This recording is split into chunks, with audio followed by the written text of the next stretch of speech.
I, 25F, am getting married to my fiancé, 29 meters, in May. When we first got together he told me that he was married from 20 to 22 years old to his high school sweetheart. We met when he was 25, but she passed of sepsis from a botched surgery. He didn't cope well and stayed in contact with her family, namely father and two sisters, 19 and 24. It was a soft spot for me for a while at the beginning because there was so much history they had that we would not have, and it was tough knowing that she was all around him. I never told him and decided to work through it on my own, especially with the fact that he would often spend time with her family during our relationship. Her birthday, their anniversary and anniversary of her death, he'd spend the day with her family. It was uncomfortable at first knowing the man I loved was reminiscing about love he had with someone else, but I kept trying to see it from his perspective, and the last couple years I'm completely secure in our relationship and it doesn't bother me much anymore. Well, he proposed this time last year and I was over the moon. I love this man with all my heart, but I recently learned that he never told them that we got engaged. I've been trying local coffee shops the past few months rather than my usual run and tried a new one. His LW's sister worked there, and other than being awkward, she did a double take of my engagement ring and looked really unhappy. I didn't mention it and left. My fiancé told me that she kept messaging him on social media about it, and I wasn't happy that he kept it a secret. He apologized and was very depleted by it all. He said that he didn't want to hide me, but he didn't want to hurt them either, and that both of us were a huge part of his life. I understand that and let him off the hook slightly, just told him to be upfront with them from now on. That was at least I thought so. A week ago, on Sunday, I got a message from the 24 years old asking if I was happy with myself, that I would never replace his LW, and that if she was still alive he'd chose her over me every time. She even said that he only kept me around for me money and something to stick his D/CK in. I ignored it, but I can't say that it didn't affect me. When you're in my position, all these points are ones you have to work through, and it's not easy to get over those insecurities. It feels like a knock in the teeth when they're used against you. I mentioned it to him and he comforted me and reassured me. He said he'd set boundaries with her and I'd never have to hear from her again. Fine by me. That was until I found my car with WH/re and grave robber smeared in red paint. I had saved for this car for a year and it was expensive, very expensive. The tires were slashed and the windows cracked. I asked the store a few doors down for their CCTV camera footage of that night, but it was blurry and didn't catch much. It did manage to catch half a license plate though, and the color and make of a car. It was his LW's youngest sister's car. I told him I was filing a police report and he asked me to hold off until he talked to them first. I told him no, but I would if they paid for the damages, and apologized to my face. He set up the meeting for last night and it didn't go well, to say the least. Everyone was shouting. The sisters told me they, yes both of them, had nothing to be sorry for and that I should leave their family alone, including my fiancé and their family. He told them that it wasn't fair to him to be lonely forever and that he'd hope they'd be supportive of him finding love again. They told him he was betraying LW and that he never loved her if he'd marry someone else. They didn't have a problem with him having a new GF because he'd realized she was the only one for him and get tired of me. Now that hadn't happened, they were putting their foot due. WN. The youngest told him to tell me that they were right and that he'd never love anyone like LW. My fiancé broke down at the table. I picked him up and made us leave. I told them I'd be filing a report and suing for damages, and the next time they saw us would be in court. When we got back and calmed down, I gave him an ultimatum. Either he cuts contact or we call of the wedding and go out separate ways. I wasn't going to live my life with this harassment and someday subject my children to their bullying. He said they would never bully a child, but I shot him down and said he didn't expect any of this either. He called their father, who was fairly chill about it all but still defending his daughters. They say I shouldn't control him and that I'm horrible for cutting them off. I don't know what to do. I can't live like this, and I don't think I should have to just because we're getting married. Mini update. Hey everyone, just a mini update to clear some things up before I have a discussion with my fiancé either later today or tomorrow about my ultimatum. I didn't sleep at all yesterday or the night before, for obvious reasons. There's a ding on my phone at least once an hour from them saying one thing or another, mainly the 19-yo, and I don't know what they've told people, but I've got a message from one of their uncles and grandparents calling me horrible stuff too. So obviously they've been spreading what's happened this week and twisting it. I haven't blocked them because I want to gain as much evidence as I can for the inevitable case. Regardless of any outcome with my fiancé, I will be suing and filing a criminal case for harassment and vandalism and looking for a restraining order. I just haven't had the mental fortitude to do so yet. I'm hoping my fiancé will help me. I haven't spoken to my fiancé since the argument at the table, other than to tell him they go or I do. It was my choice to give him a couple days space to come to terms with everything, and I will contact him when I'm ready. All of this, from the first message till now, has been a week. It's a huge weight to contemplate leaving people you've known for 15 years and who you grew up with. He did set hard boundaries with the sister from the coffee shop, as I've seen the messages. He said, paraphrasing, "You have no right talking to Op at all if this is how you're going to behave. She doesn't deserve this and you've gone too far. Why are you being like this?" And she responded with more name calling and back and forth. He ended by saying not to message me again and to make sure everyone else does the same. I was happy with that. At this point only one person in that family had an issue, to my knowledge, so it was silly to have him cut all of them off. It may not be enough for some, but it was enough for me to feel safe and comfortable. For those saying he needs therapy and counseling, he's already getting it. He's been getting it since before we even started dating after an incident at work. I don't know about any of their family though. The first time I had a conversation with any of them was that night. Some people are wondering what LW died of, and it was a botched weight loss surgery where she died of sepsis. People were wondering if he was somehow the reason behind the surgery, hence the family's insane reaction, but he was not in the slightest. He likes bigger women and wouldn't pressure something like that onto her, speaking from experience. I also want to clear up the not calling the police about the car thing. It was entirely my idea to not file charges in exchange for a face-to-face apology and damage payment. He only wanted me to wait so that he could talk to her to see if she regretted it and then have her father pay the damages. At the time, we thought it was just the 19-year-old that smashed up my car, not both daughters. Neither of us wanted to ruin her life. When I found out it was both of them, it was full steam ahead. Thank you all for your messages and, hopefully I'll have a positive update for you tomorrow. Edit, I chose for him to take this space apart, it's not him being indecisive. I said to take time and that I'd reach out so that his decision is thought out. It's for me. I don't want to be chosen only to be 3 kids down the line and stuck in a resentment-filled marriage. It's for me. Please understand that. Update 1. I texted him saying I thought it was time to discuss this and he was back at home not a half hour later. He'd been staying with a friend the couple nights we had no contact. We sat on our bed to talk because my back is sore from all the packing and I wasn't gonna force myself to sit at the table. Before we even got to talking he asked if we could cuddle for a minute. It definitely took some of the weight off and we were able to talk like a couple and not awkward strangers because, regardless of some people's beliefs, we do love each other and it took me a very long time to feel confident in that fact. Before anyone calls me a doormat again, no, I was still sure I would stick to my ultimatum. The first thing I asked was if he felt he had enough time to make his decision and he said he didn't need time. He was very shocked and bewildered at how so much could change in just a week and how everything he knew was shook up that he couldn't think and went numb. He did apologize that he didn't take a more defensive stance at the cafe and he doesn't want to make excuses for it. An explanation was that he genuinely didn't expect such a vitriolic response. He hid the engagement because he knew they weren't over LW's death and would be upset at the news. It wasn't like I would feel upset by them not knowing, which I wasn't really. He's known these girls since before they were in double digits and he would never have thought them capable of it. It came so far out of left field that he froze. I asked him if there was any possibility that either of them had a thing for him and he looked very confused and disturbed. I said how I've had people tell me it's not uncommon for siblings to do this after loss and he thought on it. Turns out you were right. He said the 24-year-old, about 8 months after LW's death made a move and tried to kiss him. He immediately left and told her mother about it. Mother and father are divorced now but weren't then. She was a minor at the time and messaged him saying she would be 18 soon so it wasn't a big deal. Her mother made her see the school counselor and didn't allow her to be alone with him for a while. It was years ago so he'd forgotten it even happened. He said he was sure that wasn't the case now because it had been so long but I'm not so convinced. Not that it matters anymore. He opened up his Facebook and gave it to me to read. 24-year-old had been messaging him which he ignored. She ranged from telling him off to crying and saying how betrayed the family was to trying to manipulate him against me. He said he was sure that he needed to put them behind him, and had been thinking it on and off since he proposed, but couldn't bring himself to do it. After this week, the fire was lit and he knew what he had to do. It was all just abstract until suddenly it was very real. He asked me how I've been coping and I told him. I felt like I'd done everything right but somehow things turned out worse than if I'd been the jealous type and stopped their contact at the beginning. I tried to be understanding and put in so much effort to be secure in myself and our relationship only for everything I worked on to be thrown in my face like I was a mistress that was cheating with him. He didn't blink the entire time and just listened. He said he should have been more observant and realized I was struggling with this so that he could help me but I've always been the strong one so he neglected to and he'll do better. As I've said in a few comments now, his parents had him in their late 40s and are retired. He hates to involve them in negativity but I was stunned, and he said he's been talking to them about this since the first Facebook message. They were very understanding but his father took a tough love approach. He said the best quote I think I've ever heard. Get your act together before the jig is up. They offered to come stay for a while and help us move. I don't think that's necessary but I really appreciated the thought. On the subject of moving, I made it clear that I would not be living in this house any longer than I had to and he completely agreed. His parents offered to find us a place in their state if we wanted to have more of a support network and I'm honestly considering it after all this. They're only a state away from my own family so we'd be a lot better off. His job is remote and I should be able to find work there easily enough.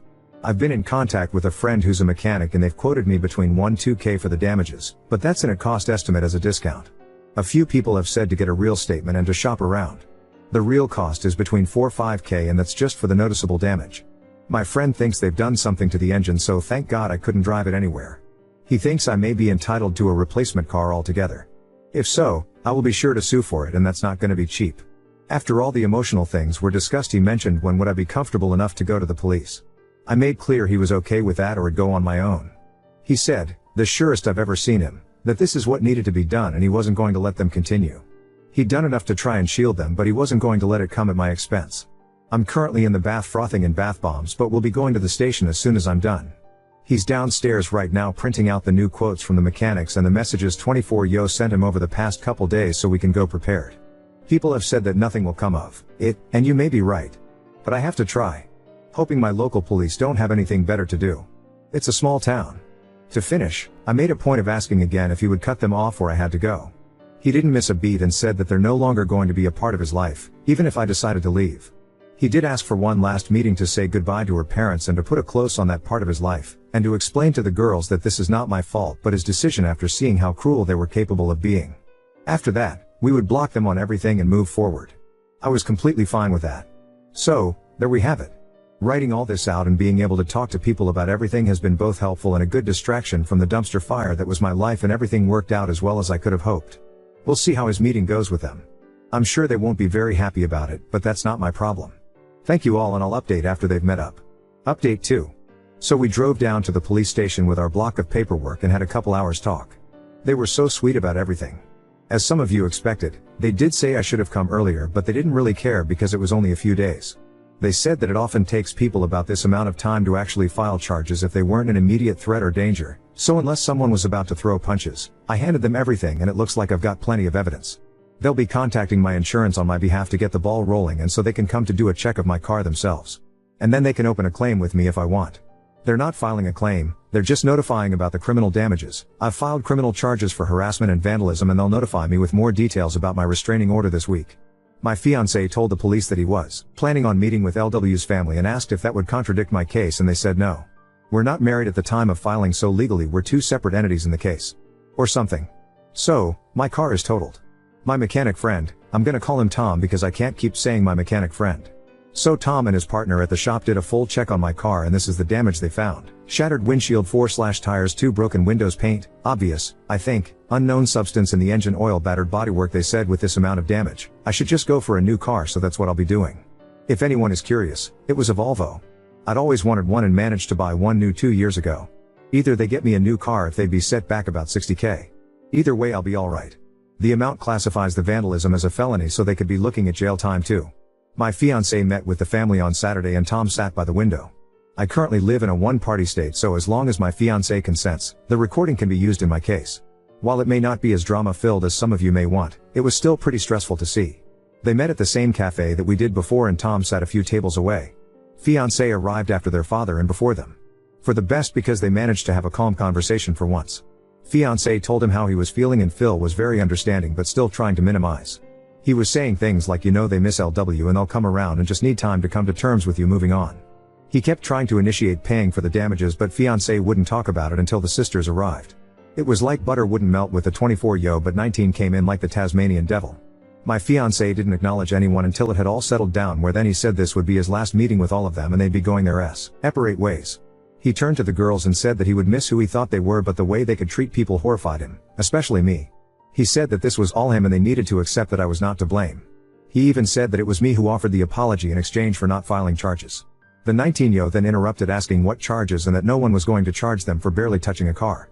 She was a deer in headlights when he asked what they'd done to the engine oil, and the two looked at each other. Seems they didn't expect me to find that out. Cue up the groveling. 24yo actually tried to touch his hand and told him he had to stop me pressing charges because this would ruin her and interfere with 19yo's college. He said it was too late and the cops should be issuing a warrant soon. It can take a few days. I thought it was an instant thing, but apparently not. This is when their dad got involved again and said for everyone to calm down and fix this like adults. Now he wants his girls to be adults. I see. He asked if fiancé would convince me to drop the charges in exchange for that apology and he'd pay the damages.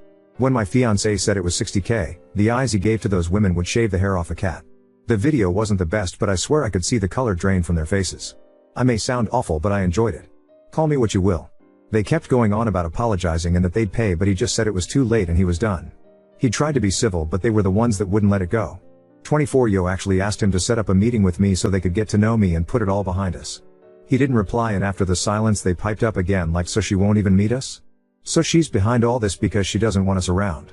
We'll see about that. Not using exact quotes because I don't know if I'm allowed, so not risking it, things like that.